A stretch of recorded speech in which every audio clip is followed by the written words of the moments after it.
Okay, let's start with Chapter 1. The first one is Exercise 1 that was assigned. It starts on page 37, and the question reads, the following is a list of well-known companies. Letter A, indicate whether each of these companies is primarily a service, retail, or manufacturing business.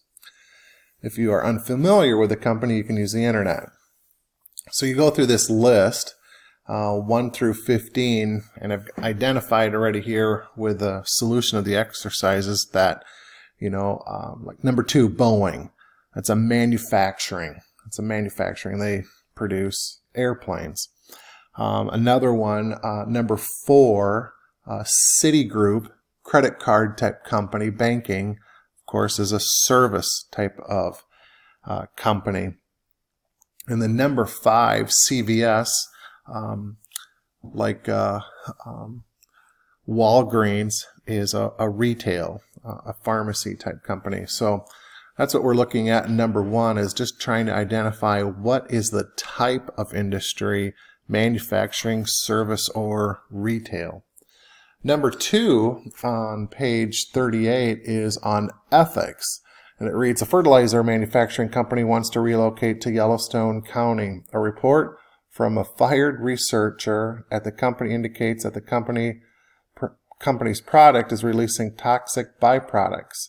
The company suppressed that report. A later report commissioned by the company shows that there is no problem with a fertilizer.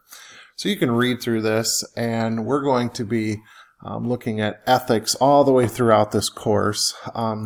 This one's pretty straightforward, but as we get further into the chapters, some of these ethical questions are a little bit more challenging. This one not so much, but you can certainly take some time and read through that. Number 4 was the next one assigned, and it's basically all about the accounting equation. Assets equals liabilities plus owner's equity. So in this one, it says here the total assets and liabilities of McDonald's and Starbucks. And the question is, determine the stockholder's equity. So again, if you go with assets equals liabilities plus owner's equity, in this case, what we're looking for is right there. What is that stockholder's equity? And easily we can say assets minus our liabilities. Then we can back into owner's equity. So with McDonald's, we've got $37.9 million of assets. Less the liabilities of 30.8, we have an owner's equity then of $7,088,000. Number 6 is really a lot of the same. It says here, determine the missing amount for each of the following. So they give you 2 of the 3 items, assets equals liabilities plus owner's equity. So with letter A, if we're in this case looking for assets, all we need to do is add up the liabilities and the stockholder's equity, and we get the answer. And B, the unknown is the liabilities, so we just back into it. And letter C, the same thing. Equity in this case is not known, so we just take assets minus the liabilities equals our stockholder's equity. With letter B, you take $776,500 minus $588,800, and you get your answer for letter B.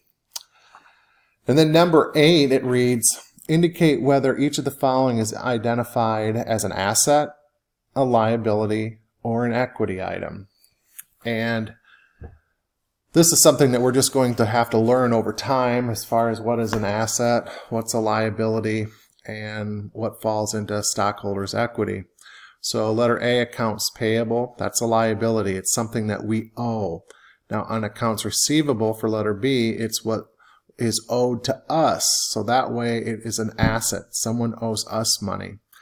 Fees earned is income.